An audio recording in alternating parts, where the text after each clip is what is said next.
Katanya Syekh Abdul Qadir Jailani, ibadahmu itu membawa manfaat maksimum.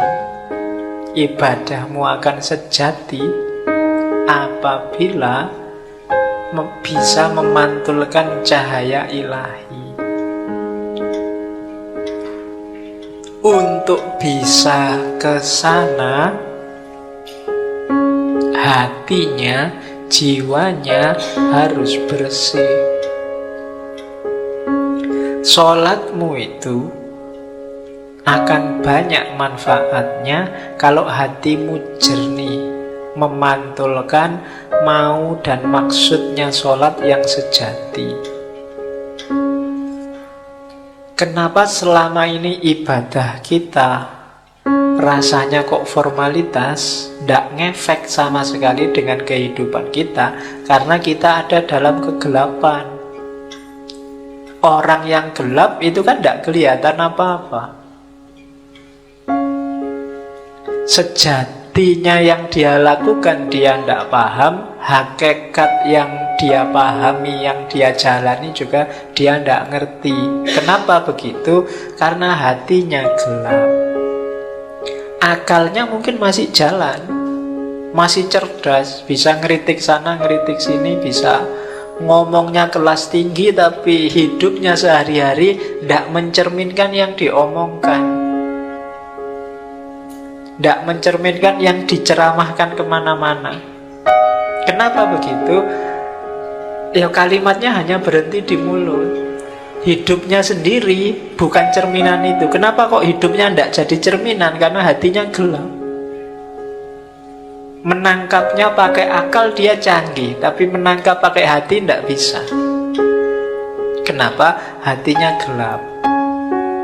Nah, maka di antara syaratnya ibadah biar maksimum manfaatnya, singkaplah kegelapan hati.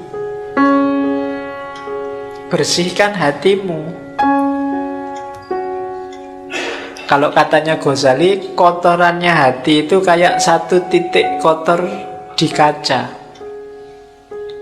Kalau masih awal-awal, segera kamu bersihkan, mudah. Tapi kalau kamu biarkan lama, apalagi terus ditambah kotoran lagi, tambah kotoran lagi, lama-lama gelap dan membersihkannya susah.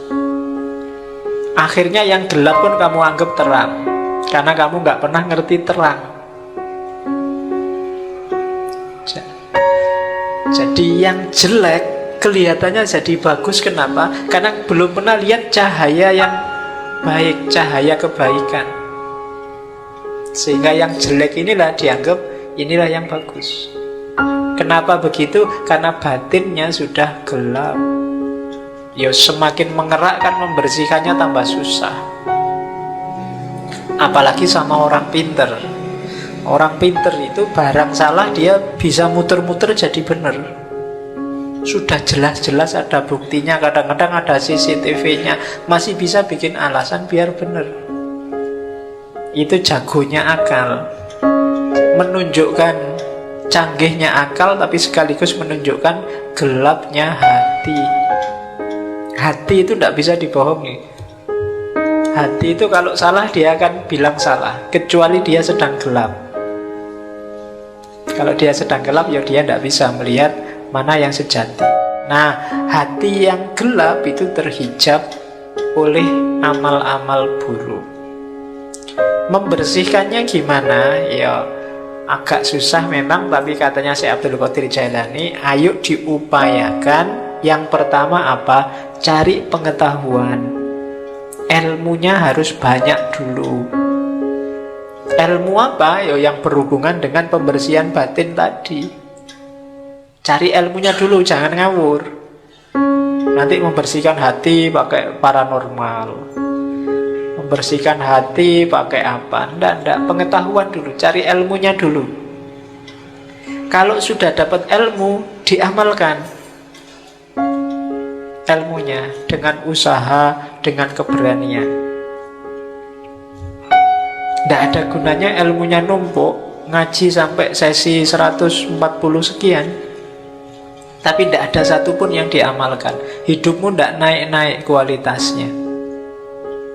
Ada pengetahuan, amalkan.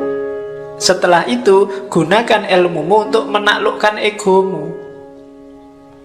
Tadi, menaklukkan dirimu. Dirimu harus ada di bawah kendali hati yang jernih, yang bercahaya. Akalmu jadikan pendukungnya. Akal ini bisa dibawa ke utara, bisa dibawa ke selatan. Akal ini pasukan yang paling kuat. Kalau kamu pakai mendukung kebaikan, ya dia kuat. Kamu pakai mendukung kejahatan, dia kuat juga. Anggota DPR itu orang pinter-pinter semua. Dan akalnya bisa kompak untuk mendukung sesuatu yang jadi ya wis kelihatan keliru, tapi bisa dibikin argumen macam-macam seolah-olah benar. Itu akal. Sebentar lagi mungkin perang Korea sama Amerika. Banyak yang tidak setuju perang. Antara yang setuju perang dan yang tidak setuju perang punya argumen semua, masuk akal semua. Itu akal.